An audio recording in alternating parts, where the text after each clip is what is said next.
Hey everyone, I'm Megyn Kelly. Welcome to the Megyn Kelly Show. They got him. The manhunt is officially over, and that is very good news.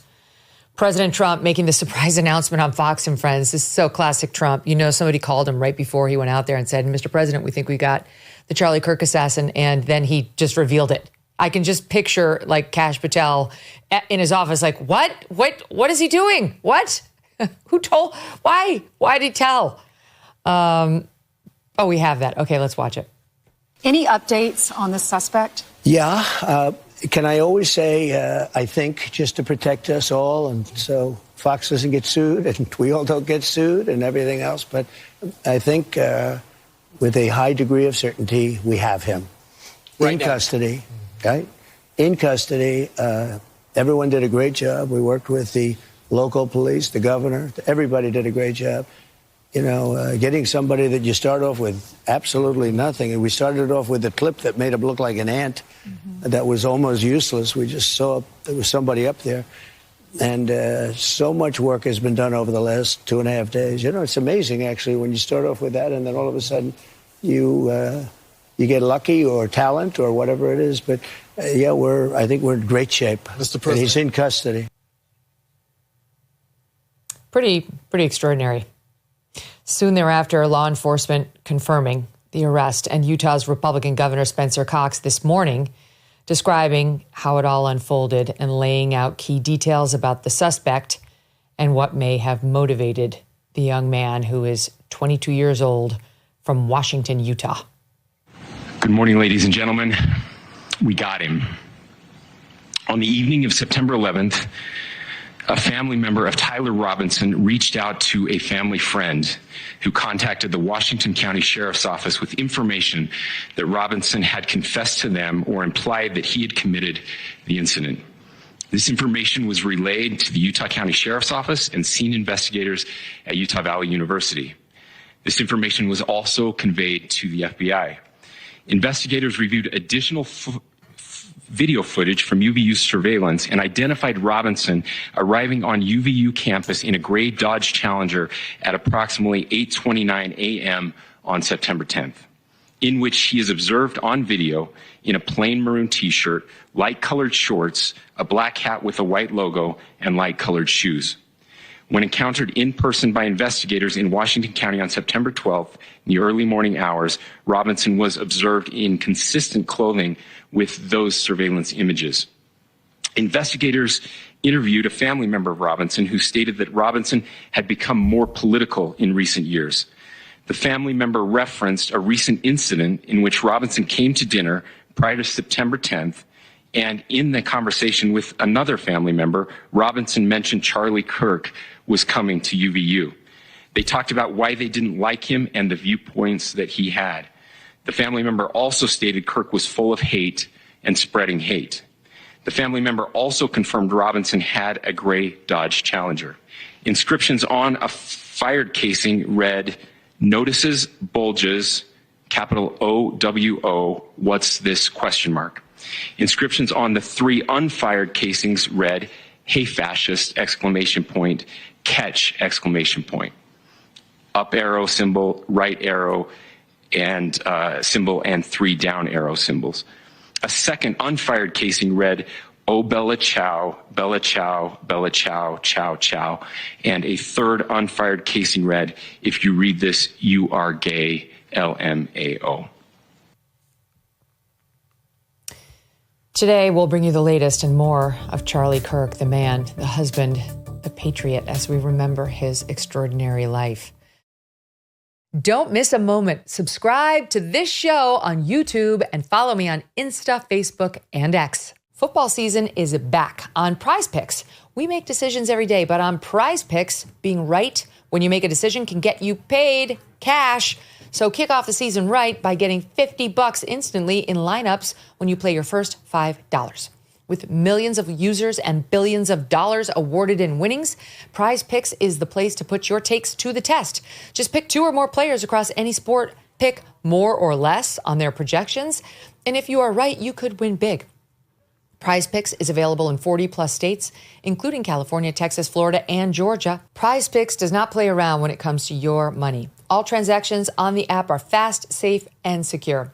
Download the Prize Picks app today. Use code Megyn and get $50 instantly in lineups when you play those $5. That's code Megyn on Prize Picks to get $50 instantly in lineups when you play $5. Win or lose, you're going to get $50 in lineups just for playing, guaranteed. Prize Picks. It's good to be right. Must be present in certain states. Visit prizepicks.com for restrictions and details. We're going to start, though, with the suspect, Tyler Robinson. So a word on those engravings. First of all, yesterday, Stephen Crowder was correct that there were casings, that they had engravings on them, and at least one piece of what was on there was correct, the anti-fascist writings and logos. As for the trans reference, that's unclear. The bullet that they said hit Charlie had words on it that were notices bulges, OWO, what is this? And that appears to be a reference to furry culture, which is part of the trans community. It's a bizarre sort of offshoot of the weird trans thing. You can see this from online. It's a meme, and it has some meaning for these weird, bizarre, furry culture people. And also it's used by gamers connected to that culture. Who the fuck knows? I'm sorry, but it's something very bizarre. And we're trying, my mom always used to say when I was growing up, I cannot respond to irrational behavior rationally. And that in a way is what we're trying to do here, because we're human and we're seeking meaning, and we really don't want this to happen again. So we all feel like if we can find the reason behind this one, then we can prevent the next one, because we'll just stop doing the thing that led to the first one. We'll figure out what was the ideology. Okay, we'll look for that ideology and we'll guard against it. That's only natural. All of us want to do that. So I don't know. I don't know what this guy was into. I don't know why he was familiar with furry culture memes. He certainly seems to have been a gamer. If you read online how people are reacting to the symbols that he was using on his casings, because the other three are as follows. Hey, fascist, catch, with 3 down arrow symbols. Then there was another one. Oh, Bella Ciao, ciao like the Italian CIAO. Bella Ciao, ciao, ciao, which is a reference to an Italian anti-fascist song used against the Nazis. And then the unfired third casing had inscribed on it, if you read this, you are gay. LMAO, laughing my ass off. So a reference to being gay, a reference to furry culture, and 2 references to fascism.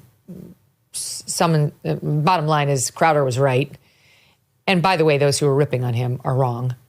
But it doesn't tell us that much. I've got to be honest. It's like what we learned today was he doesn't come from a political family. Michael Schellenberger has been scouring the social media and says he couldn't find one political post in the past 13 years from the mom or the dad. The mom works helping people with disabilities. The dad is in law enforcement for 27 years, but neither appears to be political at all. And even the son, the murderer, Tyler, does not appear to have been political at all until recent years.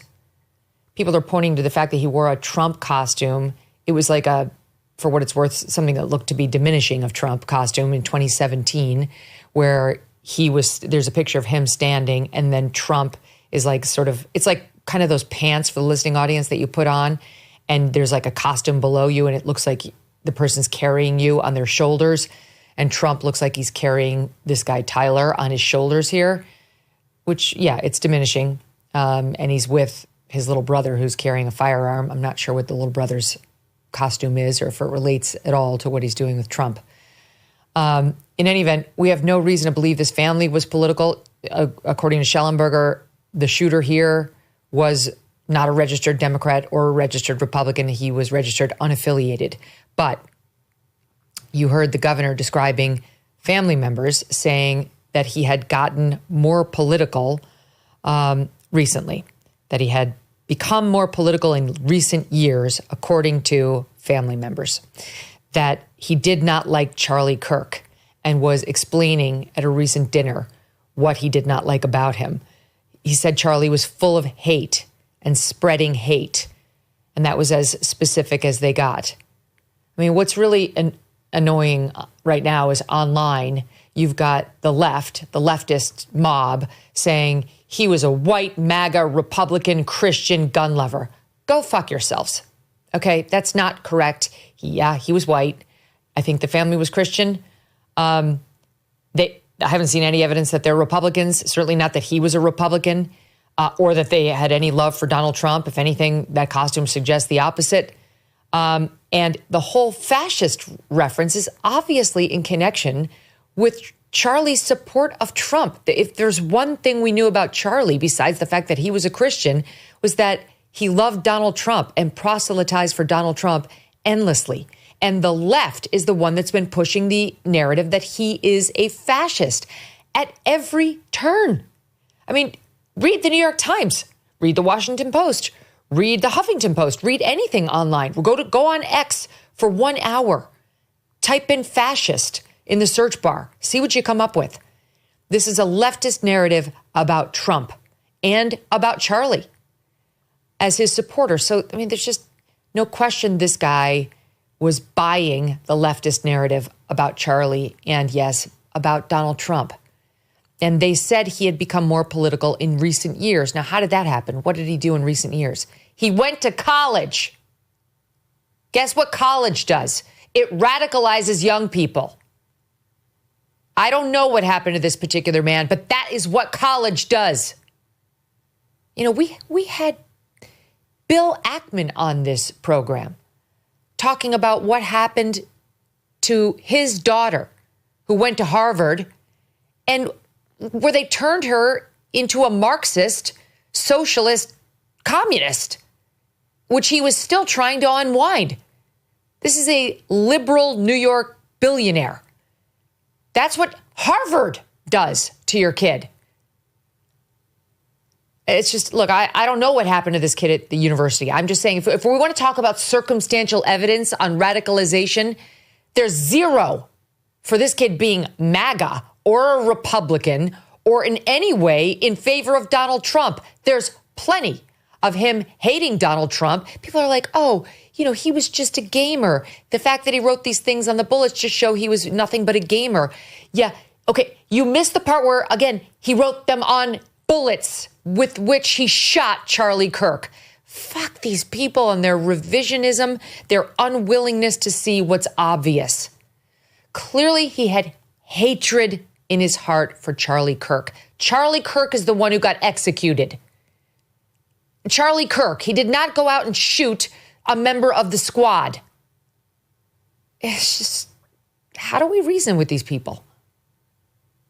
It's like it's right there in front of your face. This kid got radicalized and obviously had some sort of a psychotic break. That's the other piece of it. How many times do we have to see this shit? Like, I'm not surprised one bit to learn he was 22, not even a little, that he was a young man. We've seen this happen over and over. I am disturbed to see he appears to have come from a loving, intact family. And just by disturbed, I mean, were there any warning signs? You know, usually you look at like the background and you see something, you see a repeated mental health history. And to be honest, maybe there will be one. And I'm not ruling out, oh God, there was that time he killed the family cat. You know, that can still come out. Who knows? But if you look at the family social media profile, it looks like a happy family. It looks like a loving mom and a loving dad. He had 2 younger brothers. There's lots of family photos of them going on vacation and having family dinners. It's just fucking disturbing. Sorry, with the potty mouth. I'm just like so frustrated. And so, you know, it's like, what happened to him? That's really the question. What happened? Here he is with a family dog, maybe on a camping trip of some sort, outside in nature. And then there was a video that's really interesting to me. And now I'm going to say something controversial, but I'm going to say it.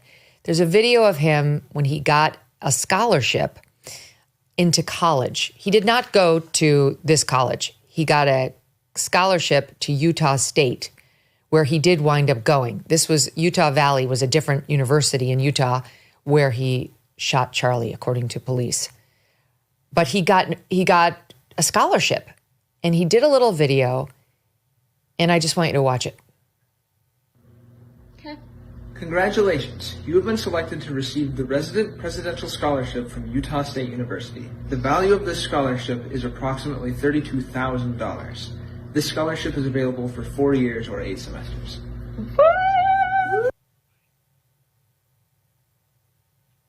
Okay. We need to recut that and let it play out because it goes on for another second or two. And we clipped it. Because the part that I'm interested in is the end. Okay. Congratulations. You have been selected to receive the Resident Presidential Scholarship from Utah State University. The value of this scholarship is approximately $32,000. This scholarship is available for 4 years or 8 semesters. You can hear his mom, I think, going, woo, like a mom would.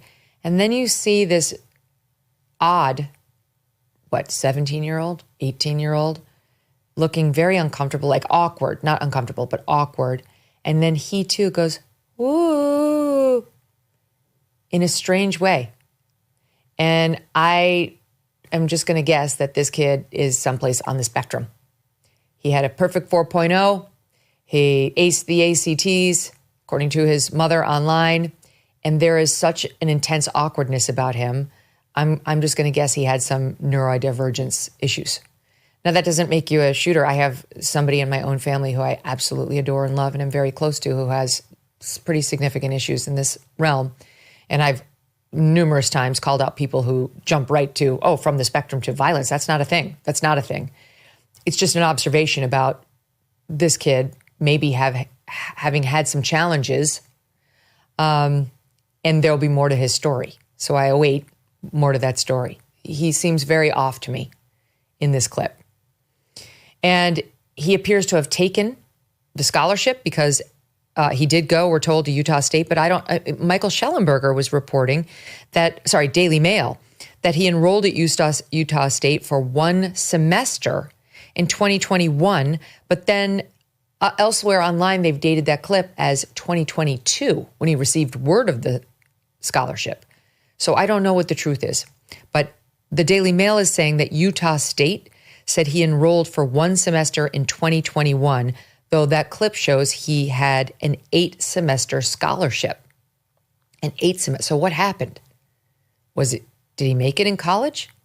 Did he complete 4 years of college?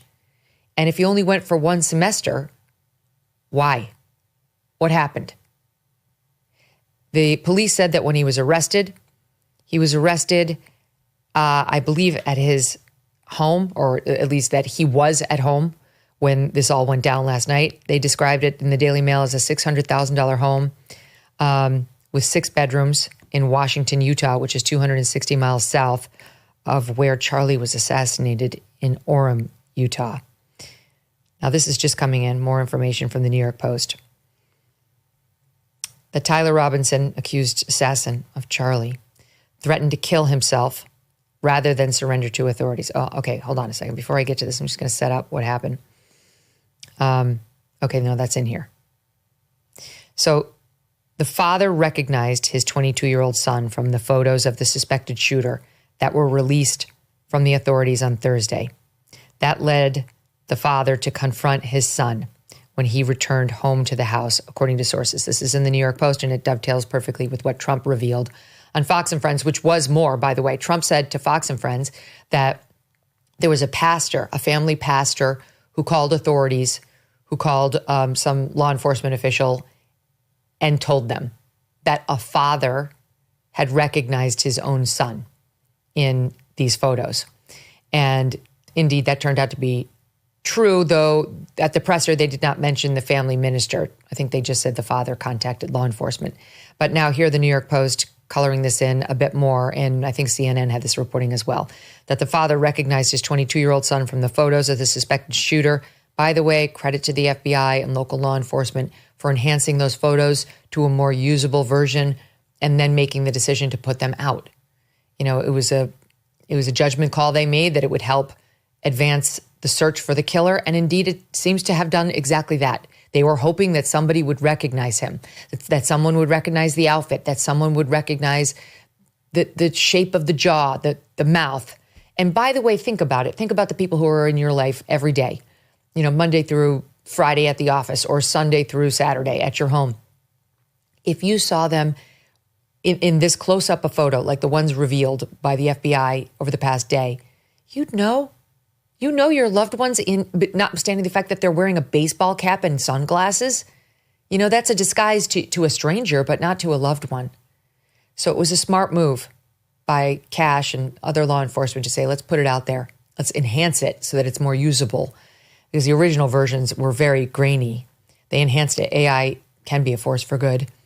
And they put it out there. And indeed, now the Post reporting it was the father who recognized his son, this poor dad, that he confronted the son, that the son confessed to the horrific shooting when his dad asked if he pulled the trigger, but originally refused to turn himself in to law enforcement, according to sources. He told his father he would rather kill himself, leading the father to convince his son to speak with their youth minister. Here it is, who also happens to be a U.S. Marshal Service fugitive task force officer. So the son said he would rather kill himself than turn himself in. And the father called their youth minister. The minister then called a deputy with the federal agency. I assume they mean the U.S. Marshal Service. And the FBI took Robinson into custody. And the headline here was, accused Charlie Kirk assassin Tyler Robinson threatened to kill himself rather than surrender to authorities after his father confronted him about the sickening murder, according to law enforcement sources. I mean, that poor dad, that poor father, and that poor mother. I couldn't help but notice, I was thinking about the parents of Brian Kohlberger, who also raised an assassin. Now, Brian Kohlberger had a long, long history of severe mental problems. And I don't know what culpability, if any, the family had in unleashing him on the world without paying proper care to those issues. We need to know more about these parents, too. In all these shootings, whether it's a mass shooting or it's a assassination like we saw with Charlie, we need to know. We have a right to know the mental history of the shooter. So we'll find out more about him. But while both families raised a killer, it is not, the parents, you have to have some empathy for them because, my God, unlike Kohlberger, however, this family did contact authorities and convince their son to turn himself in. The New York Times now reporting that he's being held without bail. That's not a surprise. That he does not have a criminal record. That he was arrested. The official charges here on suspicion of aggravated murder. That's a special term, aggravated murder. Felony discharge of a firearm causing serious bodily harm and obstruction of justice. All felonies, according to an affidavit filed in court. A judge ordered that he be held without bail. Court records indicate he had not been convicted of any crimes in the past. I mean, now one thing to note is he's young, he's 22, and convicted of any crimes. Okay, but has he been arrested? Unclear. And an immediate search would not show you whether he'd been arrested or convicted of a crime as a juvenile. That all gets sealed. So that's another thing we need to know. Did he have some problems when he was young? What, if anything, was done about them? Society needs to be protected from people with serial problems. Was he one of them? I don't know. Aggravated murder appears to be a reference to the fact that this wasn't, just a shooting in a park, that this was a murder that was committed in such a way, so heinously, that it would qualify him for the death penalty, which the Utah governor said last night they intend to seek before they had made this arrest. And you need an enhancement off of regular murder charges in order to seek the death penalty. There would be one here. He shot at Charlie in a crowded, campus quad. You endangered the lives of untold thousands who were present there. So that would easily qualify.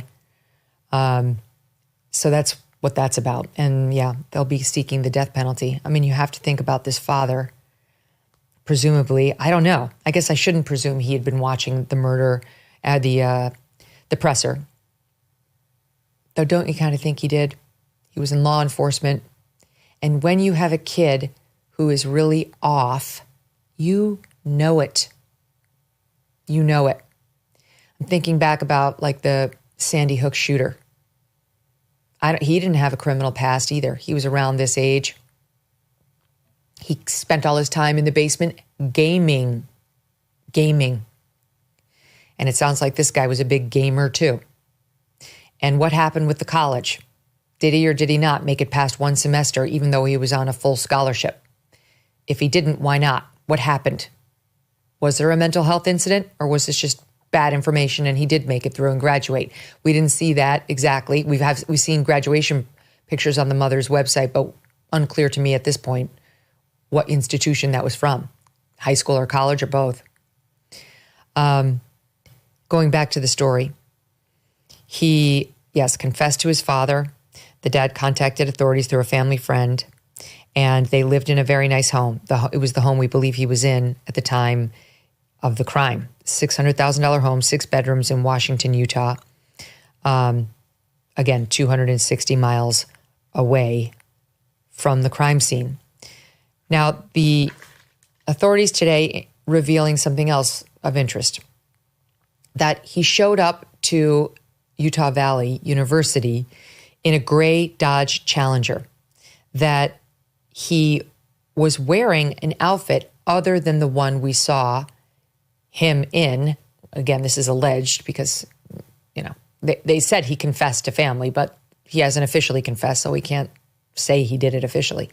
But in any event, what they allege is that he showed up at the university wearing a different outfit, that he had a maroon shirt on and shorts. Plain maroon t-shirt, light colored shorts, a black hat with a white logo, and light colored shoes. That then he changed into that other outfit at some point with the dark blue jeans, the dark long sleeve shirt with the flag and the eagle on it. And I don't know if he changed the cap. The sneakers would track as they were gray Converse sneakers. That he changed into that. And then they say that when they arrested him last night at 10 p.m. Utah time, so midnight East Coast, he was wearing the original outfit. The plain maroon t-shirt, the light-colored shorts, and the black hat with white logo, and the light-colored shoes. So that's interesting to me because was he, like, all these details were not made clear. We're just, on this we're shooting darts because I do not believe they said that they arrested him at his home or that when the dad called, they were at the home. I don't know. But why would he be wearing the same outfit at the time of the arrest? That's another question I have. Let's see, TMZ, also reporting that he urged the son to turn himself in, but that the son initially refused. He didn't want to do it originally. And now again, you see the Daily Mail adding, or the New York Post adding that, in fact, what he wanted to do was take his own life. And that was something unusual about this crime. So often we've seen these shooters in these, public events wind up taking their own lives. And I mean, if there's one silver lining to what happened at this awful event, it's that not more people were killed. These kids, they were like sitting ducks down below the shooter. And if he'd been using a different kind of weapon or had more weapons or had more evil in his heart, I suppose he could have decided to take out not just Charlie, but people who were supporting Charlie by showing up. He didn't. And he didn't take his own life. And that too is a blessing in a way. I have absolutely no empathy for this young man, none. It's better that he's alive so we can study him a bit. It may be futile. It may be futile. I don't know. But it's worth a shot. It's worth a try because we all have kids. We have kids who need to go to college. We have kids who need to live in this world. We have kids who are going to grow up and go to work in New York City buildings like we saw 2 months ago. where a shooter showed up and started firing, taking out innocents there. We have to figure out the motivations here because it's happening too frequently. And, you know, our side, the side of reason and rationality, who doesn't just say, ban guns. Okay, that wouldn't have helped Irina on the Charlotte light rail. You know, like banning the guns, it's totally not possible. And there's 400 million guns in the country. Okay, so it's not possible. It's not practical. And it won't work because killers will kill and they'll find a way. But our side that says it's a mental health issue, and we're right about that, we're determined to figure out what was the issue. How do we intervene earlier in that person's life and get them the hell away from the rest of us? Yes, our first instinct is more good guys with guns, and that makes perfect sense. And in mass shootings, that would help, like at Ascension School in Minneapolis with the young Christian children. Yes, we needed a good guy with a gun there. Here, that wouldn't have helped. It wouldn't have helped. You know, it's like, yes, Charlie needed more security. The security plan was very obviously catastrophically flawed. But this is a mental health situation where there needed to be an intervention for this guy earlier. And it's another problem too. And this is the one that the media doesn't want to discuss. And certainly the leftist media won't touch. And that is the radicalization of somebody who is obviously mentally unwell. He was radicalized. He got more political in recent years. That's what his family is saying. That's not Megyn Kelly. That's not Fox. His family is saying he got more political in recent years, that he was filled with hate. This is what the authorities said about this shooter, citing his own family, that he did not like Charlie Kirk and that he thought Charlie was spreading hate. Now, there is another piece of the investigation which has to do with his roommate. All right, so who's the roommate? Is he back at college? Again, back to my question of, did he only last one semester as reported in one spot, or was he in college? I have no idea. Did he have some roommate with whom he was living postgraduate? No idea. These are just the questions that I would like answered, and I'm vetting them with you. So the authorities said that they did interview his roommate, and that roommate showed, this is after the father, I guess, had turned him in. So they're doing their investigation now. And the roommate showed them messages on Discord. This is one of those websites where a lot of disaffected folks hang out. Not all, just some, like there and 4chan. Anyway, showed him messages on Discord by the suspect, Tyler Robinson. And they were messages, the way they put it was messages between Tyler and his roommate's device. So the authorities not yet willing to say it was the actual roommate, or perhaps what they're saying is the messages were just incoming, you know, from Tyler to the roommate who perhaps wasn't responding. They didn't fill in those blanks. The messages were that Tyler needed to retrieve a rifle from a drop point. He needed to retrieve a rifle from a drop point, and references the fact that the rifle was left in a dark towel. And that's indeed what we were told by the authorities, that they found the weapon wrapped in a dark towel in a wooded tree area right to the side of the campus. And there was a reference here. Yeah, okay. Actually, I can't understand my own notes. My note reads, mentioned engraving bullets. I am not sure as I read this whether that was mentioned to the roommate by Tyler or whether that was just the transition into the next phase of what the investigator was revealing. So forgive me. I don't want to state the wrong thing. But then they did get into the writings on the casings that were found with the gun in an area north of campus on this grassy area where they found the gun. And then they got into the specific messages on there, including, as I said, notices, bulges, OWO, what's this? Hey, fascist, catch, oh, Bella Ciao, chow, chow, chow. And if you read this, you're gay. That's about all we know about the suspect here. We'll learn more. Once again, what we need is a facility in which we can lock these people up, a humane facility that is part mental treatment and the majority lockup. That is, 65% jail and 35% mental health treatment. But it must be a humane facility to which a loving parent would voluntarily send her child. Or you will never get the moms of people like Robinson calling up and voluntarily submitting their child. You just won't. Or look at that mom in Minneapolis. You read more about that case. There's no question this kid had mental issues, young person. I mean, this person turned evil. There's no question to me. That guy looked possessed by a demon. All those pictures that he drew of himself looking into the mirror, seeing a demon looking back at him, target practice with Jesus in the middle of the target, for the children on the ammo. This is a sick MFer who was possessed by a demon. There's evil in this world. There just is. But that mother, according to reports, she actually might not have been on board with the trans ideology that he was professing to be succumbing to. He claimed he was going from male to female and changed his name to a female name. And reportedly, she actually didn't want to go along with it. And she was more of like an observant Christian. And the reports were that the father was more the one who was indulging this.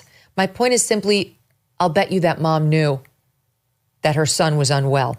What if there were a humane facility to which you could send your child where they would be locked up, keeping them away from the rest of society while getting some mental health treatment, but not thrown into a one flew over the cuckoo's nest situation? No parent would call that place and say, take my kid. I mean, some would. As I've mentioned to you, I've interviewed moms of sociopaths, moms who know they're raising the next school shooter, whose other children are sleeping with knives underneath their pillows because they're so terrified of their brother or sister. It's not always boys. It can happen to girls too. And they're at their wits' end. And if no matter what the facility, they would send their child to it, because a lot of these parents are just fed up. Like they're afraid. They're afraid for their own lives. They're afraid for their other children's lives. They're afraid for society. And they have nothing to do with this kid. Nothing they can do with this kid. You cannot find a psychologist. Look how hard it is. Have you ever tried to get therapy? It's not that easy. It's expensive. You have to have the right insurance. You don't know whether you're finding the right person. Think if you had a kid who was exhibiting sociopathic behavior, like in some of these cases, hurting animals. They killed the hamster, tortured it. That's what happens. Who the hell is going to take that on? Good luck finding a therapist who's going to try to therapize or therapize your kid out of their sociopathy. I mean, it's impossible. So what these parents have to do is wait until their teenager or young 20s child breaks the criminal law, breaks the law in a criminal manner, and then they become a subject of the criminal justice system. And herein lies the problem.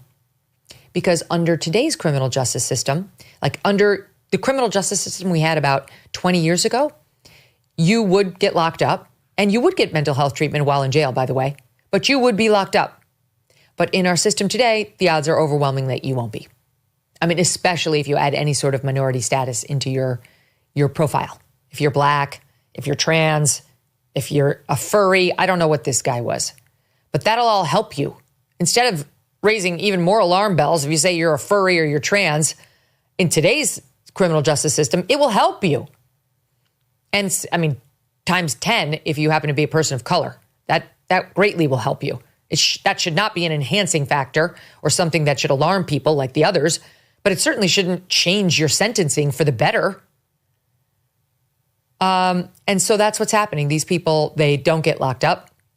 In today's society, they get put through that revolving door and sent right back out to us. And that's what happened in the case of the Charlotte light rail murder of the Ukrainian refugee. And in this man's case, we have no idea. No idea what, if any, signs he had shown of mental illness. Certainly seems like the roommate knew more than was volunteered. I mean, I've got questions. The Utah governor said there's not another suspect. and they don't anticipate at this time any other arrests. Okay, so the roommate got these texts and obviously knew his roommate was the shooter. I mean, is there any world in which he didn't know his roommate was the shooter? And he's texting him about retrieving the rifle on the grassy knoll that's been folded into a towel when all the news reports say that's exactly what happened outside of the Charlie Kirk shooting. I suppose it's possible the roommate had his head in the sand, but I'm going to guarantee you that's not the case, because if you live with the shooter, you know. That's another person who knew there was something off with Robinson. That's the way this works. That's my guess, all right? But it's a good one. So why didn't he contact authorities? Maybe I'm being too hard on him. Maybe he did. They got 7,000 tips. Maybe his was one of them and they hadn't gotten to him yet. I don't know. I kind of feel like if I had received those text messages and they hadn't yet caught anybody and you could see that there was a national manhunt on, I think I'd be walking down to the local field office at the FBI with my phone. I think that's what I would do. Thank God nothing else happened with this suspect from the time Charlie was assassinated forward. Thank God. Because truly, like, what if he had killed somebody else? How would the roommate feel then? It's just, if you see something, say something. You know, that saying was all over New York after 9/11. Yeah, that applies when it comes to these young would-be shooters too. Like the guy who did Sandy Hook. Forget the guy who did Charlotte, North Carolina. That guy was such a fucking hot mess. Everybody saw something and did say something. And you had a woke, DEI-pushed judicial system that said, let him out. He's homeless and he's an addict.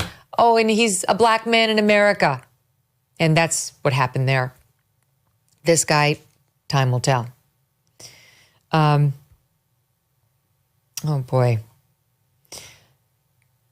My husband was talking to me this morning and told me that Charlie's podcast has been off the charts this week.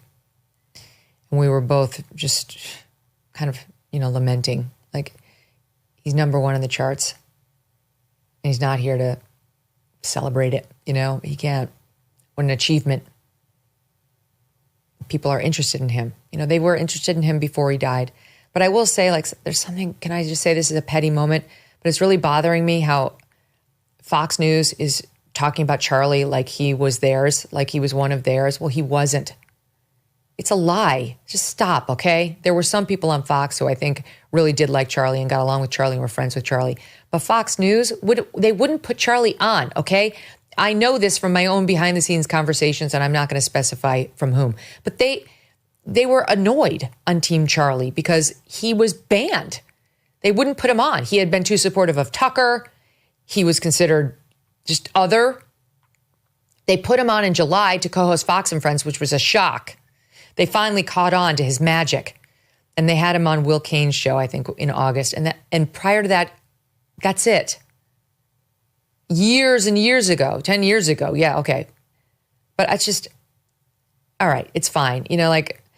I'm not saying they shouldn't mourn Charlie's loss. It's just all I want to say is he was one of ours. He was someone who was an insurgent. He was in the digital lane. He was independent, fiercely independent. And while he was a rising star who would say yes to anyone, he was on everybody's podcast, doing the shows like Surrounded, going to the Oxford Union. It's funny because a lot of these things I've also been invited to do, but I say no to most of them because I'm not as into appearing in public as Charlie was. And I really want to be present for my children who are at an age where they need their mom. At every age you need your mom, but you know what I'm saying. Charlie was ubiquitous in his appearances. Anyway, he was loving, forgiving, and would say yes to anyone. It's just he was independent. He built his own thing. He created his own platform. He rose to power on his own, notwithstanding the absence of help from a lot of these big platforms that did their level best to demonize Charlie and Turning Point. So it's just, okay. Just don't want revisionist history to try to fold him in where he wasn't and try to, make him out to be some sort of a platform player, which he wasn't. In any event, his show today, which was put out, starts with an empty chair, and Charlie's team commemorates him. Let's watch it. So badly to do this show for all of you today, and I wanted the friends of this show and of Charlie that knew him best, the Thought Crime crew, to be here in the studio to commemorate our friend, our dear brother, for this sacred, this solemn moment, this occasion none of us ever dreamed we would have to do. And here we are, because Charlie would want us to be here. He would be upset if we weren't here. And we, of course, have left his chair open and empty because nobody will ever fill it. Nobody could ever hope to. That's Andrew Kolovit, Charlie's right-hand man. We've dealt with Andrew countless times. Anytime they want to book you, anytime you want to book Charlie, he and I would laugh many, many times when I go on Charlie's show and we'd be waiting, for the hit to start. And, he did everything for Charlie. I used to say he's like Charlie's executive producer and his Abby all in one. Like he just did everything for Charlie. They were extremely tight. And man, he had Charlie's back. I mean, the amount of pain that poor Andrew must be going through this week is hard to really understand. This is just coming in now. NBC News spoke to a neighbor of the accused shooter. Her name is Kristen Schweierman, a neighbor of the suspect's family. She described him as smart, quiet, that he never caused any problems. It was a shock. I am shocked, very shocked, she said. Quote, my son texted me and said, hey, this is Tyler Robinson that lives 3 doors down. And I'm like, no, it can't be. It's shocking, she said. That's not who's in our neighborhood. I feel for his mom. She's a great mom, and he has a great dad. Yeah, that tracks. Not surprised. It tracks based on what we saw on their social media. So what happened? Something. I can't help escaping the irony of why was Charlie killed on a college campus? That's because that's where he spent his time. He was there by design. James Rosen of Newsmax did a great obit on Charlie the other day. We'll drop it in here for the podcast listeners in part, and the YouTubers need to see this piece that I'm referencing. America watched Charlie Kirk grow up. Fiscal conservatism is taking over the youth. Believe, and we will win in November. In 2012, when President Obama cruised to re-election and liberal commentators were busy proclaiming the death of conservatism, 18-year-old Charlie Kirk, a college dropout from the Chicago suburbs, launched Turning Point USA, an engine for recruiting and mobilizing conservative youth across the country. The rise of TPUSA mirrored and fueled that of Donald Trump, and today the group claims more than 250,000 members across some 800 chapters. He inspired a whole new generation of young conservative leaders. This is Charlie Kirk from Turning Point USA, and let's discuss how Washington, D.C. is playing a game of loans on our young people. With his telegenic looks, rhetorical gifts, and carefully crafted appeals to young voters, Kirk himself became a multimedia phenomenon, America's #1 young conservative on TV, radio, the internet, social media, podcasting. This is the kind of guy that you can see really becoming big in politics as he gets older. He just carries the personality, the charisma. I had a passion for something and I wanted to go after it. And the more I traveled, the more I realized there was this huge need for a youth organization in the country that embraced freedom and liberty. Kirk could throw sharp punches, as when he told a Georgia audience last year, the Democrats stand for everything God hates. But mostly he used facts and the Socratic method to disarm the young liberal students who flocked to his events to engage him, and who on that basis seldom left disappointed. If it comes down to that person's life and their well-being, why should they not choose themselves? We're talking about two different things. So life of the mother is extremely rare. It's not that rare, though. How many times do you think that there are abortions for the life of the mother out of a 1.5 million abortions every year? How much do you think? I'm not sure with a number off the top of my less than head. 500 out of 1.5 million. At the end of his life, Kirk was more optimistic than ever, as Trump 2.0 carried forward so much of the anti-woke domestic policy agenda the young activist had pressed for more than a decade. How are you feeling overall about the health of America right now? We're making huge strides, but we also have a lot of battles to fight, don't we?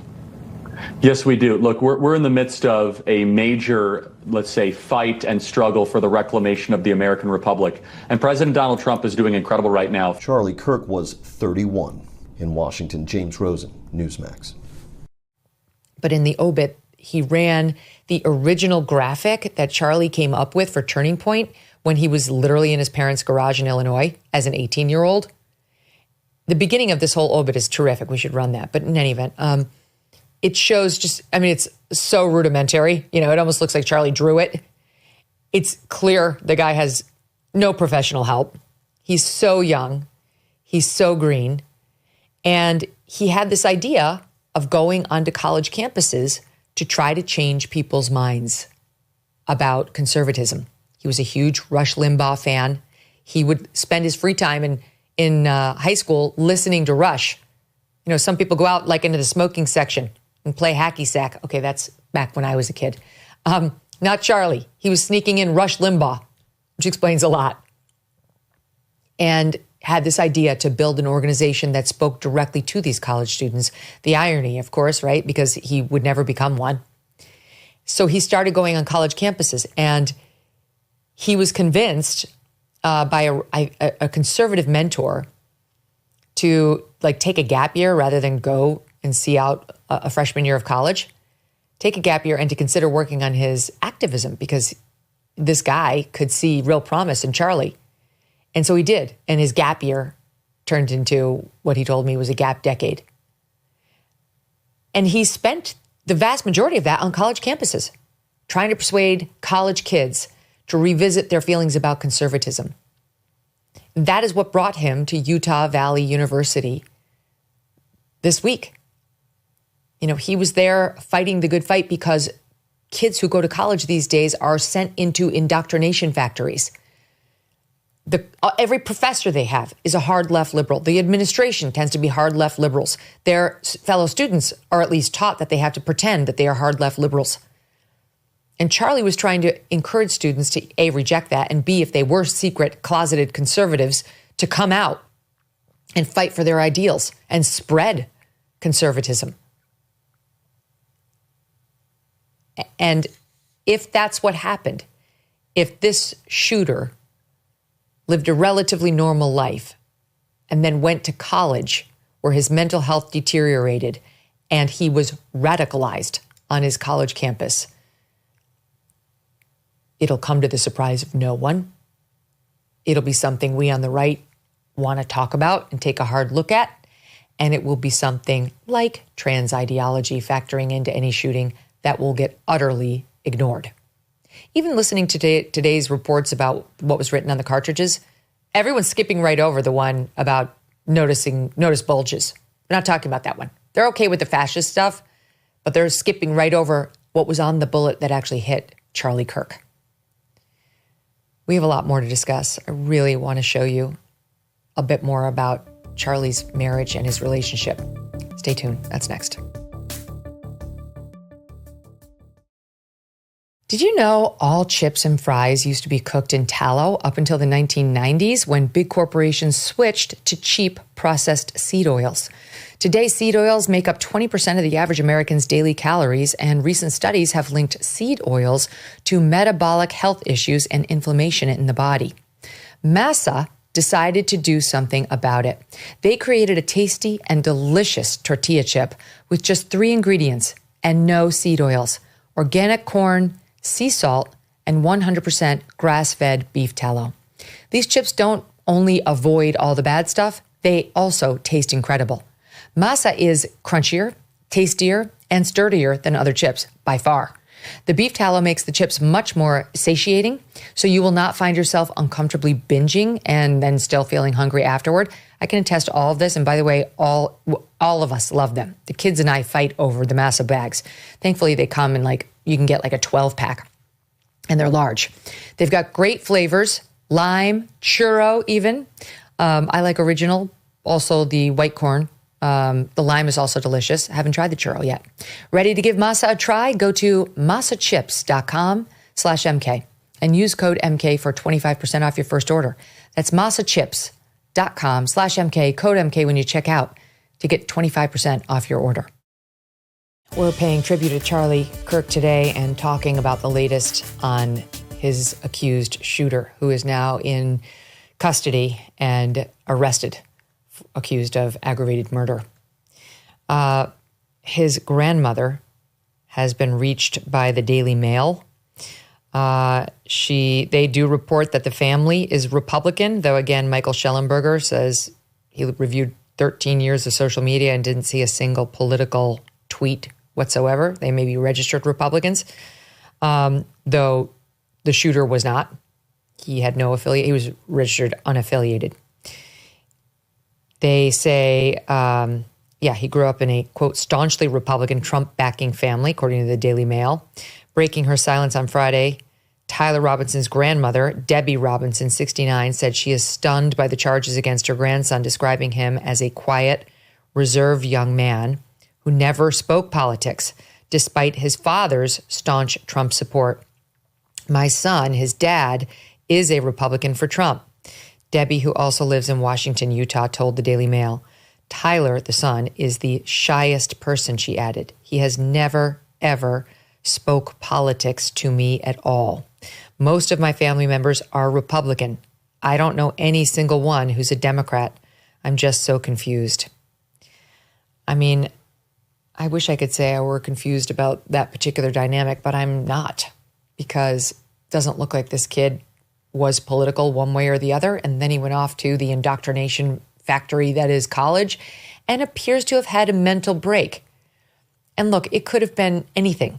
He could have had a mental break and been triggered by something else. But the left-wing ideology that is pushed on students on every college campus in this country is radicalizing millions of them. They don't all go out and shoot somebody, but I would be doing Charlie a disservice if I did not underscore that it is radicalizing millions of them. He was in a lifelong mission to undo it, to fight against it. I mean, the irony that it's what killed him, that it's what got him killed. One source, just adding here from CNN, the man who allegedly shot and killed Charlie is now not talking to investigators, say two sources familiar. One source said that the man was talking with some law enforcement initially, but quickly went silent after he lawyered up this morning. It's unclear what he discussed with officers before. I don't really care. I don't care. We have messages. This kid's fucked. He's going to be found guilty. Okay, that's just all there is to it. It's very obvious. These messages that the roommate showed, it's over. It's over. Not to mention his alleged confession to his own father. But we pulled up exactly what the governor said, and I was right. The governor did say that, among other things, Tyler, the accused here, mentioned the engravings he did on the bullet casings. It's kind of a silver bullet for a prosecutor. I'll read you exactly what he said. Oh, we have a SOT. That's even better. Let's listen. These photos consisted of various messages, including content of messages between the phone contact named Tyler with an emoji icon and Robinson's roommate's device. The content of these messages included messages affiliated with the contact Tyler, stating a need to retrieve a rifle from a drop point, leaving the rifle in a bush, messages related to visually watching the area where a rifle was left, and a message referring to having left the rifle wrapped in a towel. The messages also refer to engraving bullets and a mention of a scope and the rifle being unique. Messages from the contact Tyler also mentioned that he had changed outfits. I mean, all of that's going to come into evidence, and it will. We don't need his confession. We don't need his talking to investigators. We don't need any. He already talked. He talked plenty. He talked to the roommate through those writings, which will be admissible. And he talked to his dad, and they talked to the youth minister, and then they talked to law enforcement last night before he lawyered up. So it's not going to go well for Tyler, and he's looking at a death penalty case now. And we'll see whether the governor dials that back now. But that's what he said before the arrest last night. And he's been charged, as I pointed out, with aggravated murder. And by the way, inevitably in these cases, you get some sort of insanity defense when as here, they have the person dead to rights. And that's going to be a huge uphill battle for this guy, because right now, no one's saying he was insane. Listen to what I just read to you from the grandma. He's like shy. That's it. Had a roommate. The roommate didn't apparently say to cops, he's an insane person. He did it. The roommate didn't even bother to call cops from the look of it. Still has an asterisk next to it. Don't totally understand what the sequence of events was there, but haven't heard anything about people jumping up and down that, he was crazy. And then you look at the way he pulled off the crime. The diligence with which he committed the execution. The video that they released last night, we talked about it in great detail on Morning Update, AM Update, but we don't do video on that show. And I'll show it to you here. The video that was released by the law enforcement last night, and I think to my team, this is video 2. So it shows them zeroing in, and then they show the rooftop, and you can see him. He was first prone. He runs across the roof. He hangs. There he is. If you check your top right of your screen, he's now into the white corner of that. There he is. Now he's about to get down off the roof. He dangles for a couple seconds. Here it is. 1, 2, 3. And he's down. 4 seconds. By the way, they said they got a handprint on the top of that roof, and they got a footprint from the grass. That handprint will be directly traceable to somebody. And they definitely got handprints from the inside of the stairwell when he walked up to get to this roof, because that's where they got the still shots from, where he's just wearing the black shirt with the American flag with the eagle on it. And you can see him touching the handrails. So they're going to have fingerprints from that. They said that they got a palm print from the weapon. I mean, this is we don't need this guy's confession. Everything he did is a confession. But my point is simply methodical. Forgive the way this is phrased, but well executed. And I just simply mean not the erratic behavior of a crazed lunatic, but the controlled, methodical, determined, logical behavior of an assassin. So none of that is good for him in trying to wiggle out of this. I guarantee you, given the amount of evidence against him, we're going to see some sort of a mental defect defense. What other choice do they have? Neither his parents nor his lawyer are going to want to just watch him be executed. And here we may see another attempt to plead guilty with a life in prison sentence to avoid the death penalty. What will they do? Was Charlie given the chance to live if he pled out with this guy? Was he given the chance to plead for his life at all? I think we all know the answer to that. I have no empathy for this guy. None whatsoever. Even Trump, he had some thoughts on the death penalty, and he offered them on Fox and Friends with respect to this case this morning, SOT 3. I hope he's going to be found guilty, I would imagine, and I hope he gets the death penalty. What he did, Charlie Kirk was the finest person. He didn't deserve this. He worked so hard and so well. Everybody liked him. I've been watching, even the left is having a hard time. They fired this guy, Dowd, from MSDNC, who's a terrible guy, terrible human being. But they fired him. I hear they're firing other people. MSNBC, but NBC, ABC, CBS, they're all terrible. Absolutely terrible and unfair. But even they have been giving it sort of like this can't be allowed to happen. Here is the information on the aggravated murder statute in Utah. An actor commits aggravated murder if the actor intentionally or knowingly causes the death of another individual under the following circumstances, any of the following circumstances. 1, the actor knowingly created a great risk of death to another individual other than the deceased individual and the actor. That's the end of it. We don't have to keep reading. he took his rifle, he aimed it at Charlie, who was in the midst of a crowd of thousands, and he fired. There is a risk that you will miss and you will shoot others. There is a risk that you will inadvertently shoot more than one person, that your bullet will go through one person and into another. I think this is a slam dunk. 2, the actor committed homicide in an especially heinous, atrocious, cruel, or exceptionally depraved manner, any of which must be demonstrated by physical torture, serious physical abuse, or serious bodily injury of the deceased individual before death. That one's less clear. And then it concludes with penalty for aggravated murder can be death if a notice of intent to seek the death penalty has been filed. It's up to life in prison without notice of intent to seek the death penalty. Well, the governor already said he's going to be seeking it this morning. And he already knew that it was a 22-year-old man named Tyler Robinson who was in custody. So he's not, I can, like, already what we're getting from the left is it's a white Christian Republican kid. I don't know whether, again, he does not appear to be a Republican. He comes from a Republican family. I don't give a shit. I don't care if he was a registered Republican. I don't care if he appeared at a Trump rally wearing a MAGA hat. His bullets told us the story.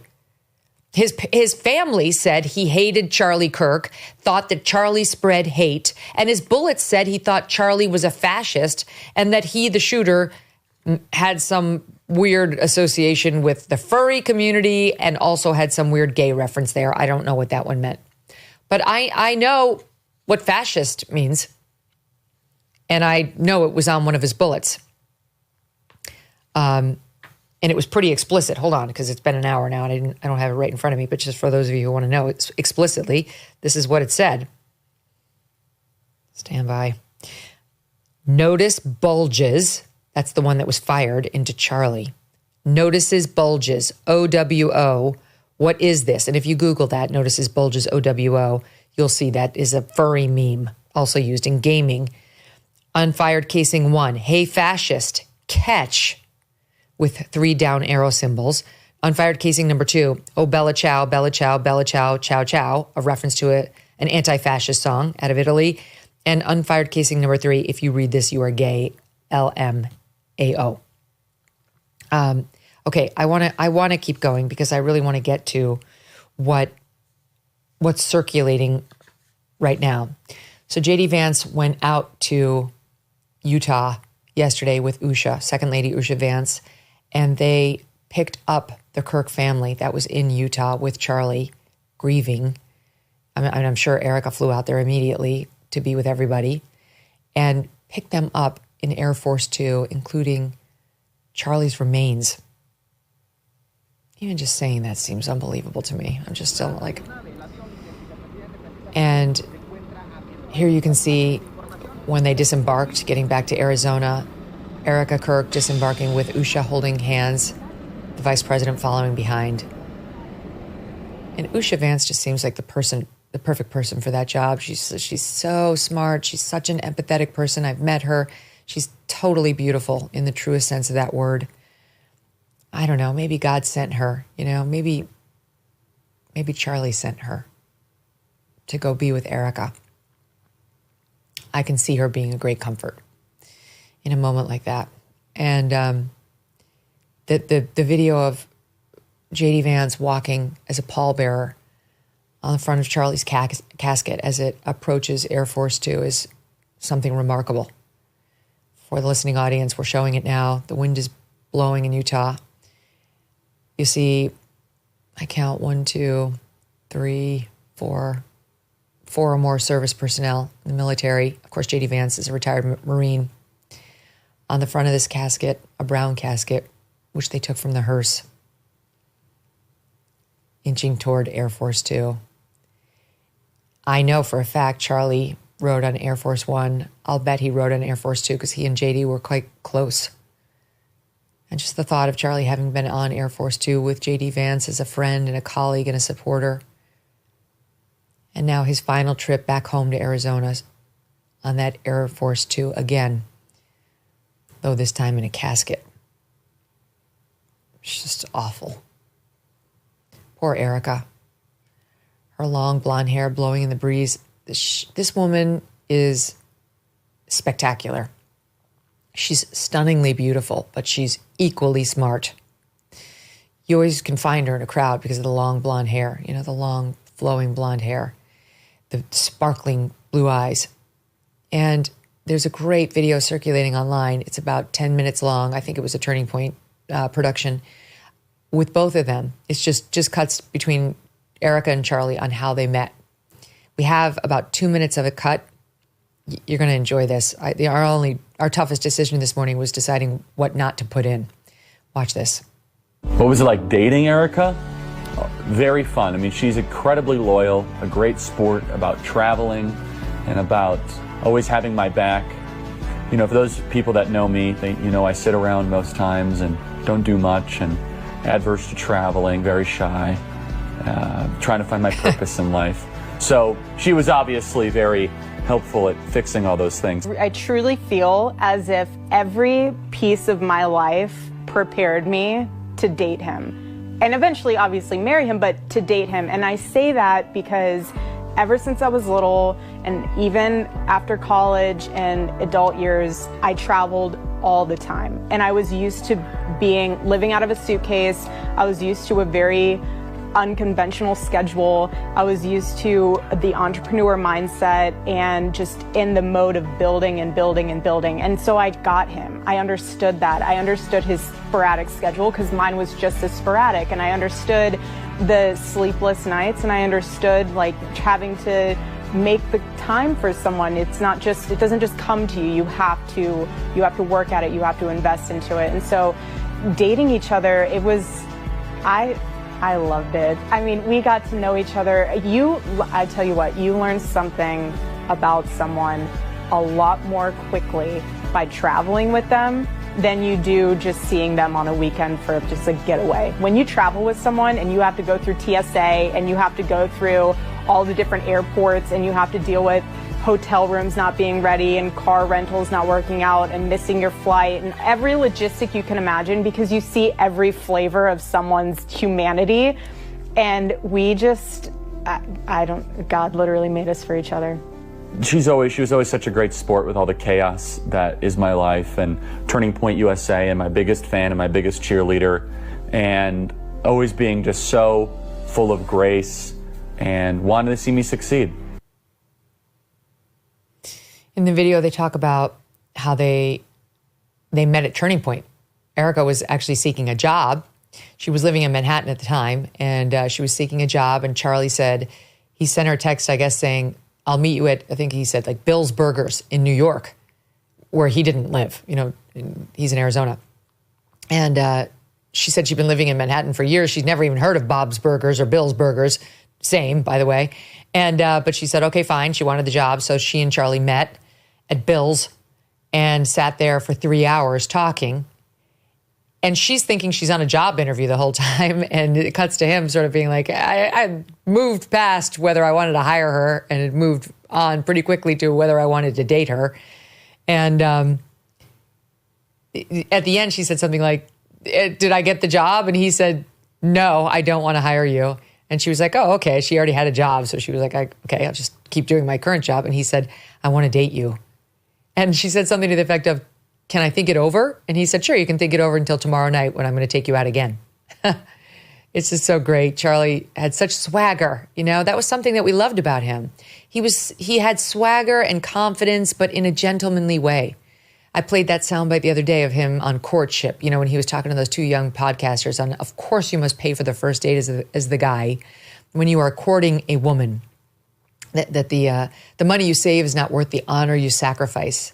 And I guarantee you he paid at Bill's Burgers, and that he paid the next night too, because he was a gentleman. He was an old school gentleman.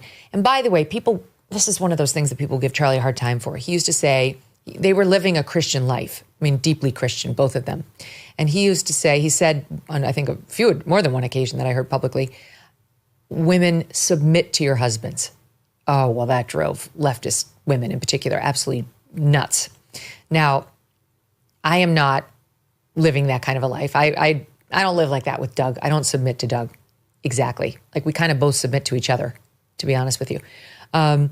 But I understood exactly what he was saying. They had a traditional Christian marriage where Charlie was the head of household, he was the patriarch, and she was the matriarch. And she explains in this video what that means, how she enjoyed making a home that would rise up to meet Charlie when he got home. And she would ask him, how can I make it more comfortable for you? How can I support you when you come home from these busy trips where you're building for our family and taking care of us? And they would wake up every day saying, how can I make your day better and more aligned with our faith and our belief in Christ and live in a more godlike manner? That's what they meant. He was the head of household and he would make certain decisions and she was fine with that. You could see she's a very assertive, smart young woman. It's not like, Erika, you do exactly as I tell you. It's not the way I live, but I had absolutely no judgment for the way they lived. And it totally worked for them. They were mad for each other. And I can't help but think about it now because she must feel so lost. She must feel so lost without him and so in need of him right now. Like the person she needs to get her through this is the person she's lost, who is at the center of what she's going through. This is a picture of her in the car being taken from the plane back to her house. There's one where she's holding up a cross. There's one where she's holding up a rosary. She, thank God, is a God-fearing woman. There it is. You can see she's holding it. She loves God. She's connected with her faith, and that will help her. And she will need that mightily now. Can't help but think of the fact that who ultimately convinced the shooter to turn himself in? It was a minister. It was a Christian minister. I just got the chills. Who knows how the hand of fate works? Who sent that youth minister there? Who inspired the dad to call a minister into the house to convince the shooter to turn himself in? Who was behind those wheels as they spun? I don't know. It's interesting to think about as Erika's there holding up the rosary and holding up the cross. And now we know the shooter was within hours of confessing and turning himself in. It's pretty remarkable. And, there's been some criticism of Kash Patel. We'll get to that in a bit, but I give him all the credit. They got the guy. And it's not just they got him because he turned himself in. They got him because they released the photos. They kept turning up the pressure. And it was the photos that led the dad, Robinson's dad, to recognize his son. That's exactly what law enforcement's hoping will happen when they release those photos. Someone, a friend, a family member, et cetera, will recognize the photo and do something. It's how they caught Ted Kaczynski, the Unabomber, too. His brother recognized the writings that were in his manifestos that were published in the papers. Why were they published? Why did these newspapers agree to publish the rantings of a lunatic who was bombing people? They were hoping it might trigger something for somebody. Like they'll recognize, and that's exactly what happened. So he's taking some heat. I'm going to get to the criticism on Kash in a minute, but let me just stay on Charlie and Erika. So he convinced her. She said she went home, she talked to her mom. The mom said, did you get the job? She said, no, I didn't get the job, but I think I got a date. And mom said, that's great, terrific, awesome. And it seems like from that point forward, there was no turning back. And these two are clearly perfect for each other. They're both absolutely gorgeous. It's actually kind of funny because, no offense to Charlie, but Erika is objectively gorgeous by any person's measure. But Charlie, I had a very funny conversation with somebody on his team who was telling me that Charlie used to be a little more nerdy,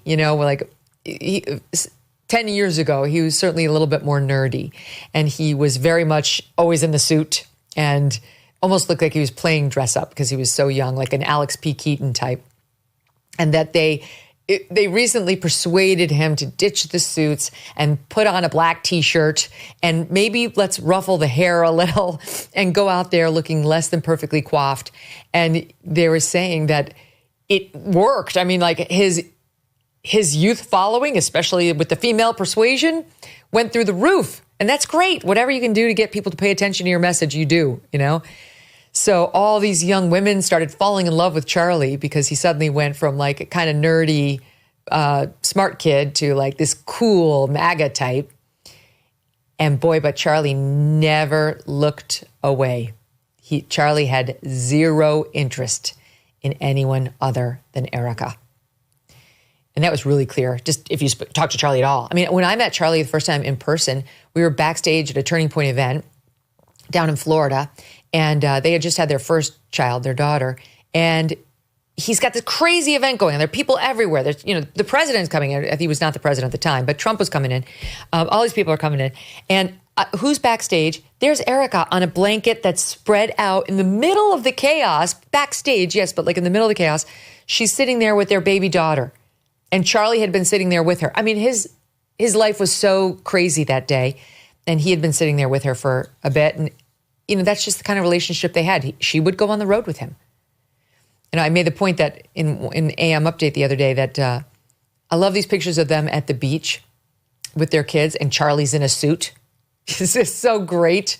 It's so on brand because he told me personally he doesn't know what to do with himself while he's on vacation. That he was unable to kind of sit and veg and meditate. I feel the same a lot of the time. Like, I cannot get massages because all I do is think about the million things that are in the news.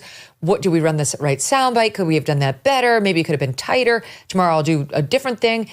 And he was exactly that same way. It's not that you can't ever relax, and it's certainly not that you don't enjoy time with your family. That he did, and that I do as well. But that kind of sitting on the beach doing nothing was not his thing. Which is why I laugh when these pictures are, of him in the suit. He was a doer. He was a go-getter. And that's how he built Turning Point from that little operation in his parents' garage when he was 18 and basically hand sketching his own logo to this juggernaut with the fire when you'd walk out and the lights and, the pyrotechnics and the great montages that made all of us look cooler than we are.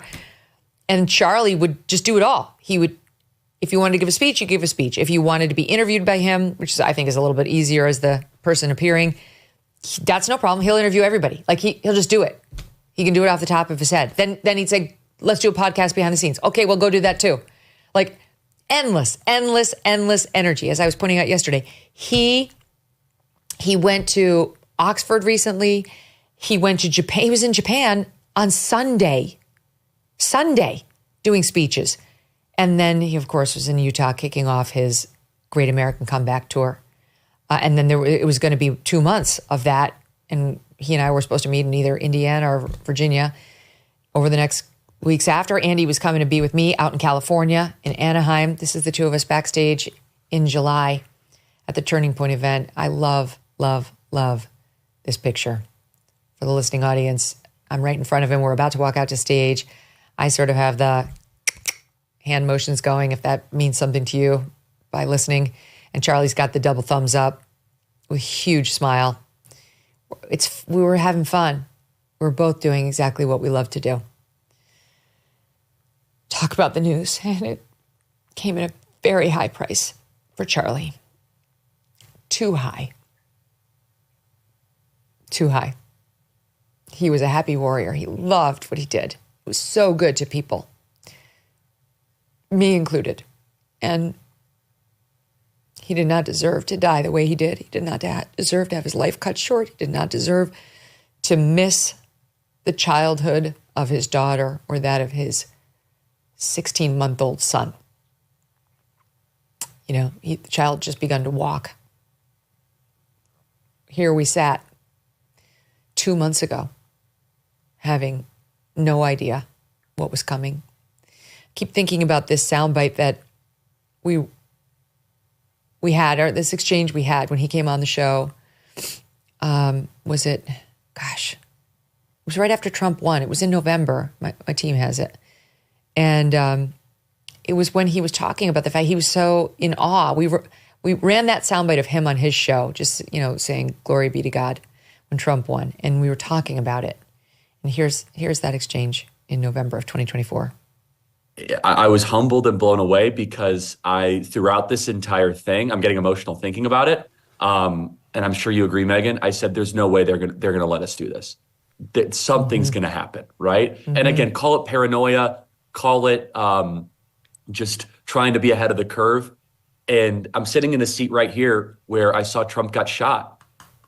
And like they tried to kill him and indict him. And it's like at every turn, I'm like, here we go. The regime is striking back, right?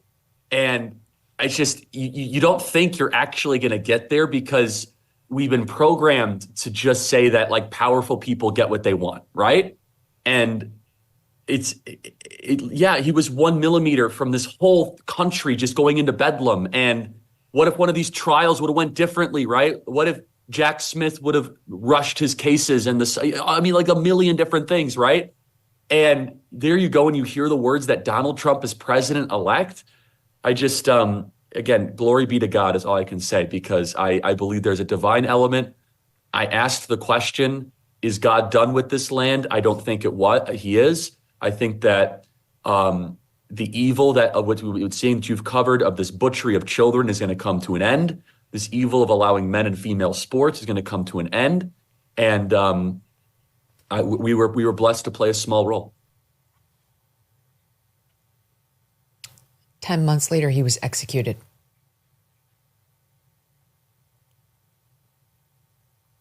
He had doubts about whether the regime was going to let Trump win or whether they would kill him or imprison him. And never for a moment was he thinking he would be the one who was executed. Was it the regime? Was it a lone lunatic shooter who was having a mental break and had been radicalized by bullshit messages about Charlie that were untrue? I don't know. At some level, I don't care. I've got to be honest. I do care because we need to know, but I just feel like, who gives a shit? He's gone. None of this is going to fix that. None of this is going to fix that. Erika was talking about Charlie in May of 2025 for a political event for the U.S. Representative Andy Biggs running for Arizona governor. Here she is in Sod 8. He is, my husband, Charlie Kirk, is a force. He is a force. He is bold when the world demands silence. He is fearless where others flinch, and he has taken on the battle of the next generation, changing these hearts and minds. I know you guys have seen it at the college campuses, changing the hearts and minds of these kids. It's not a career to him, it's a calling. And it's so incredible to see as a wife how God has prepared him, how God has molded him and used him. All while he's doing that, he's still the spiritual head of our family. It is my honor to be able to introduce you guys to one of the greatest fighters that I know, who is so intentional, who is so amazing, and he never backs down from the fight because he knows who and what he fights for, and that is God, it's his family, and it's country. I want to introduce you guys to my husband, Charlie Kirk.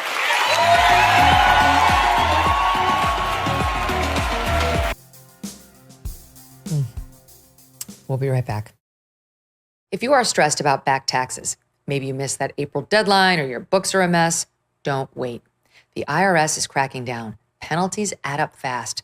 5% per month, up to 25% just for not filing. But there is help.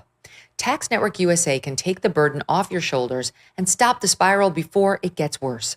They have helped thousands of Americans, whether you're an employee, a small business owner, or haven't filed in years. Messy books? It's not a problem. They've seen it all. Tax Network USA has direct access to powerful IRS programs and expert negotiators on your side. You'll get a free consultation, and if you qualify, they may even be able to reduce or eliminate what you owe. More importantly, they will help protect you from wage garnishments or bank levies. So don't wait for the next IRS letter. Call 800-958-1000 or visit tnusa.com/Megyn to speak to a real expert at Tax Network USA. Take the pressure off. Let Tax Network USA handle your tax issues. You might know the feeling of FOMO, fear of missing out, but here is one thing you do not want to miss. protecting your future with life insurance.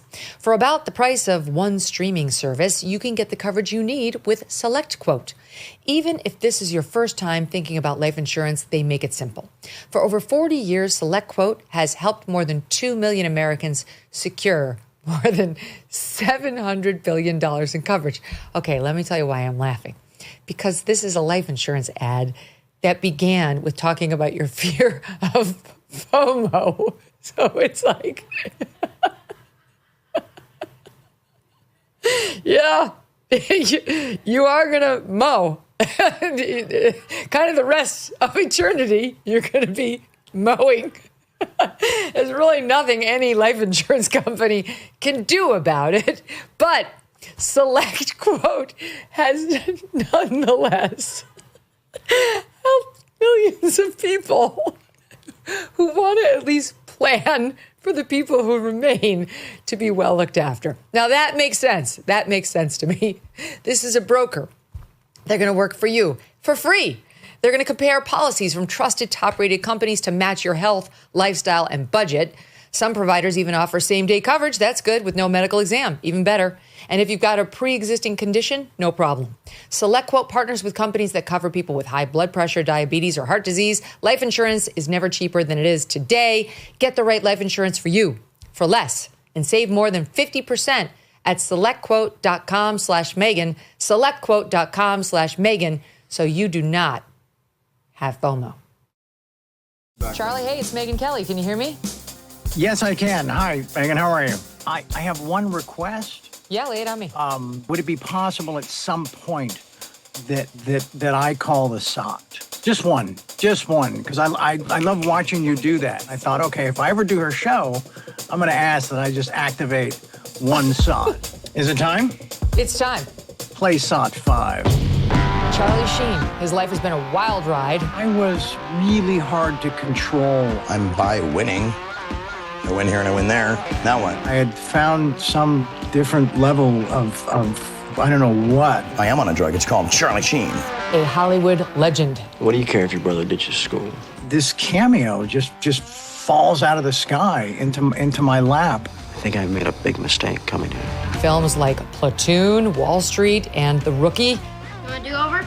No, I don't want a do-over. The highest paid actor in television history. But all of that success came with challenges, addiction. Drugs are undefeated. It's like 20 million to 0. To get through that, several times.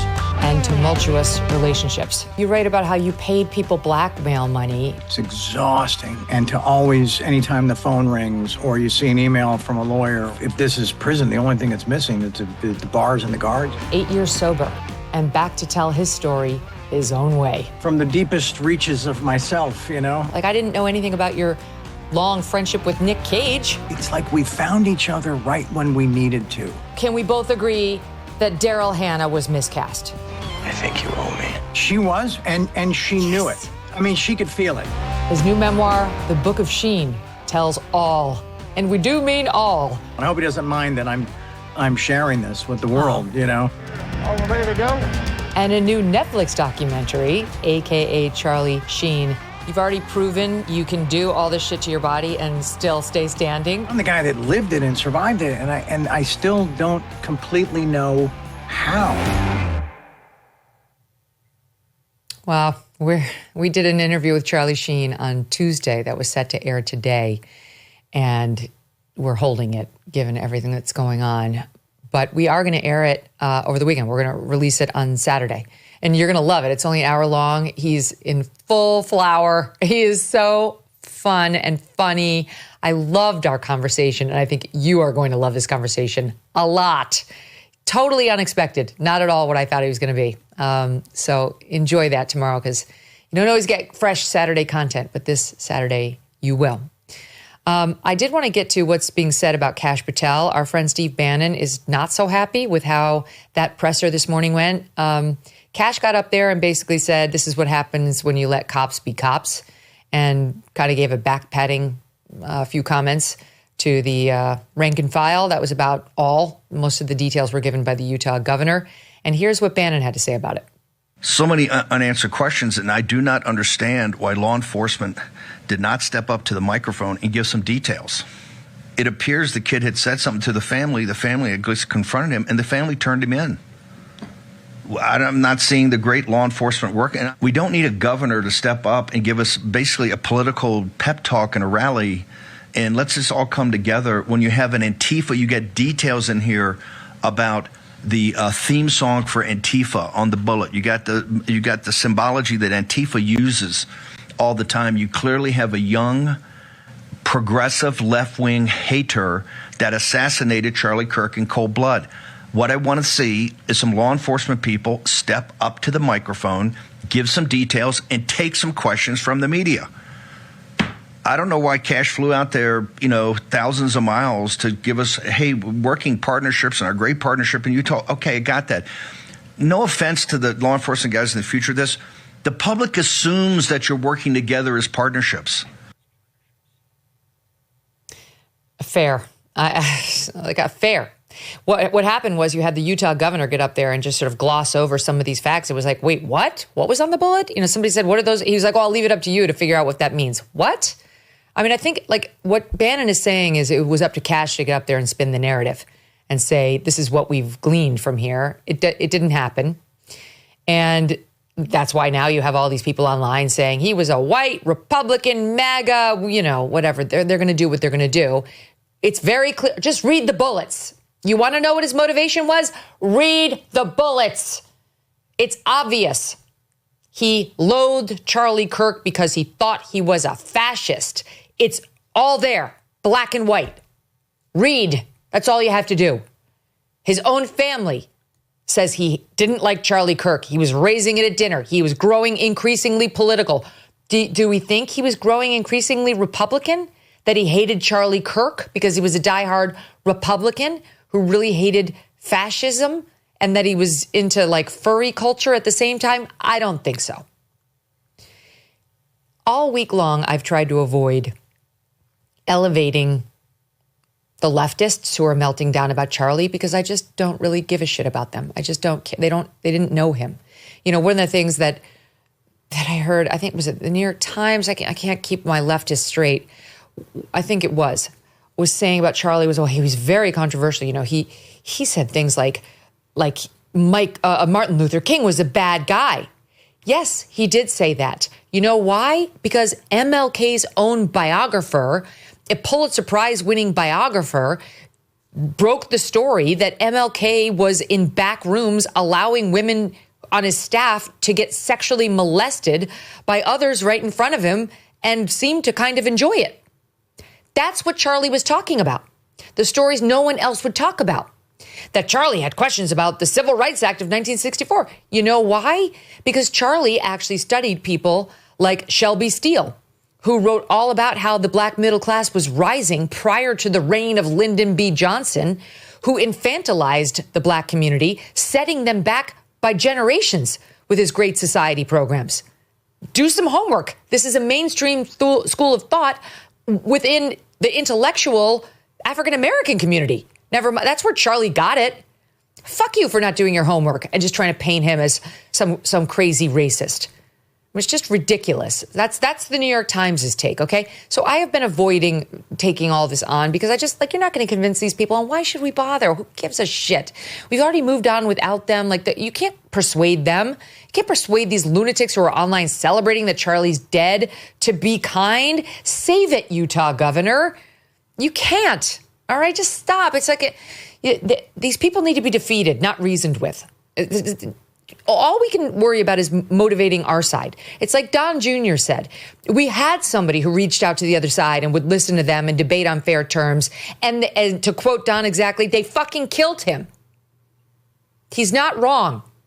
But I've got to play this soundbite of this asshole, Nate Burleson, on CBS this morning, interviewing former Republican House Speaker Kevin McCarthy about the assassination earlier this week.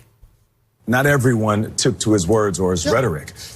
At times, they were offensive to specific communities. But with that said, this is not the time to focus on that. We are focused on this tragedy. Speaking of this tragedy, is this a moment for your party to reflect on political violence? Is it a moment for us to think about the responsibility of our political leaders and their voices and what it does to the masses as they get lost in misinformation or disinformation that turns in and spills into political violence? You absolute asshole. What a dick. Is this a time for your party, Mr. Former Republican Speaker, to reflect on political violence? Whose candidate almost got his head blown off a year ago? You total fucking douchebag. My God. It's time for Republicans to reflect on political violence, that your party and your leader needs to reflect on his rhetoric. Have you taken a look at Blue Sky? Did you look up and down what's left of the leftists on Twitter to see what they're saying in response to Charlie being shot down in the prime of his life? I'm infuriated by that guy. How dare he? And then he kicks it off by saying, oh, yeah, Charlie was offensive. He's basically saying Charlie was a bigot. You know, what he said about certain communities. Fuck you. You don't know the first thing. You believe the bullshit that you read on Blue Sky. Then you go sit in that seat and you try to blame Republicans for political violence when Charlie isn't even buried yet. You utter asshole. You are too stupid and partisan to be in front of a camera. You should be fired. Your ass should be fired. Now they have a new CBS ombudsman that's supposed to reach out to Republicans. Great job. Great job. You suck. But welcome to the new boss, same as the old boss. Somebody needs to call the ombudsman, because you have a lunatic sitting on CBS this morning. Who was the balance? Gayle King. Gayle, who said, oh, well, I think both parties engage in it. Oh, that's the balance. It's the Republicans who have a violence problem and a rhetoric problem, and Trump is the problem, and Charlie was a bigot. Oh, but, you know, both sides kind of engage in it a little bit. Oh, thanks, Gayle. To the moon.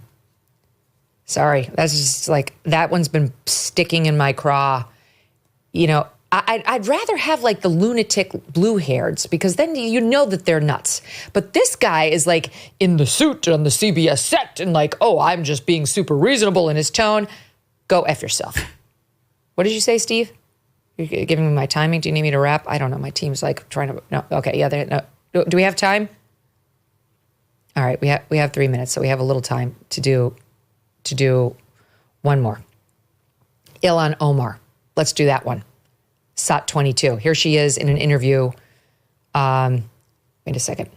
Yeah, is this the one with Mehdi Hasan? Yeah, that's the one I wanted. SOT 22. What I do know for sure is that, you know, Charlie was someone who once said, guns save lives after a school shooting. Charlie was someone who was willing to debate and downplay the death of George Floyd in the hands of Minneapolis police. I think he called him a scumbag. Right, have no regard, downplay slavery and what Black people have gone through in this country. No, he didn't. By saying Juneteenth should never exist. Right, he was right about that too. And I think, you know, there are a lot of people who are out there talking about him just wanting to have a civil debate. Complete rewriting of history. Yeah, there is nothing more effed up, you know, like than to completely pretend that, you know, his words and actions have not been recorded and in existence for the last decade or so. I can think of something that is more effed up. What if you married your brother? That'd be weird and messed up, wouldn't it? Like marrying your brother, that's definitely fucked up. Why'd you do that? Your own home paper, Minneapolis Star-Tribune, couldn't conclude conclusively that you hadn't. That's kind of fucked up. Literally everything she just said was a lie. All of it was a lie. Or she was making points about Charlie that were totally valid. Juneteenth is a stupid thing to do.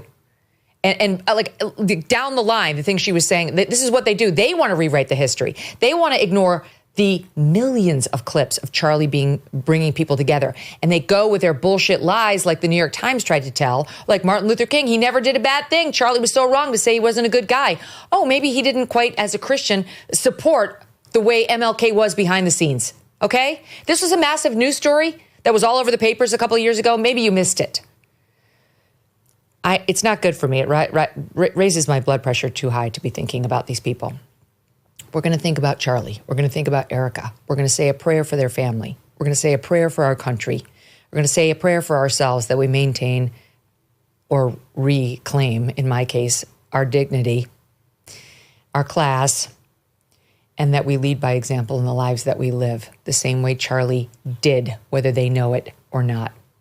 Tomorrow, a special tribute to Charlie Sheen, and the next day to Charlie Kirk.